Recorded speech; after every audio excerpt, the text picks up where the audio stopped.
মার্কিন সশস্ত্র বাহিনীর সদস্যরা আসছেন কোনো ভিসা ছাড়া। আপনারা বাংলাদেশের রাজনৈতিক মঞ্চে অর্ধেকখানি দখল করে ফেলেছেন। খুবই ভুল চিন্তা। এটা শেখ হাসিনার ভাষা।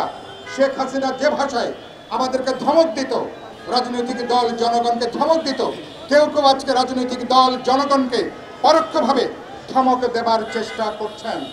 এত অল্পতে আশা করি মেজাজটা খারাপ করেন না, নিজেরা এত অল্পতে বেদিশা হয়ে যায় না।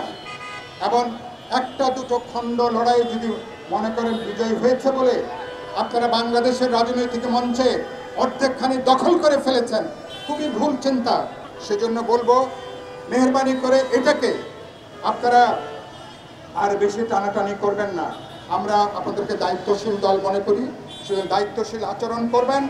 সেই দায়িত্বশীল আচরণ করার মধ্য দিয়ে আমরা বাংলাদেশকে রক্ষা করতে চাই।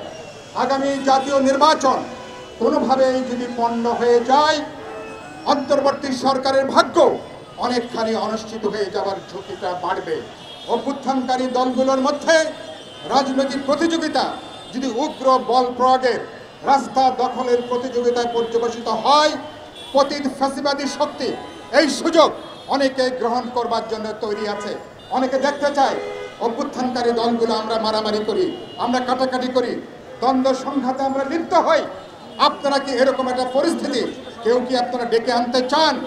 যদি ডেকে আনতে না চান, আমি বলবো কথা বলেন, আলোচনা করেন, দাবি উত্থাপন করেন, কোনো অসুবিধা নাই। কিন্তু রাজনৈতিক প্রতিযোগিতাকে রাজপথের হিংসাশ্রয়ী কোনো কর্মসূচির মধ্যে নিয়ে যাবেন না। এবং একই সাথে যেটা বলে শেষ করব, আমি নিরাপত্তার কথা বলছিলাম।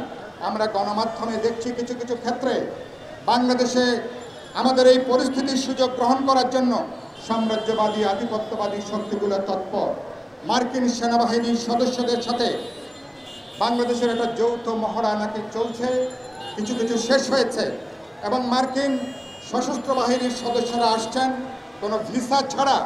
এবং তাদের এখানকার কোথাও কোনো কক্সবাজারে যান, কোথাও তারা কোথায় আছেন, কী অবস্থায় আছেন, দেশবাসী সেটা জানার সুযোগ পায় নাই।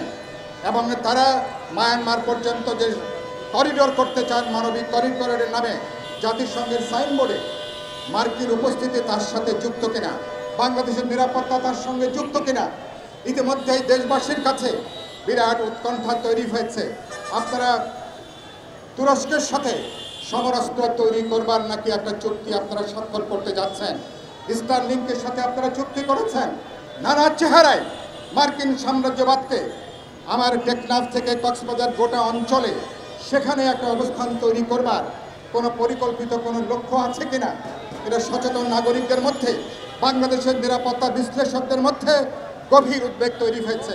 আমি আজকে সমাবেশে দাবি করতে চাই, সরকারের উচিত হবে এই সমগ্র প্রশ্নে দেশবাসীর কাছে জানানো একটা শ্বেতপত্র আপনারা প্রকাশ করবেন।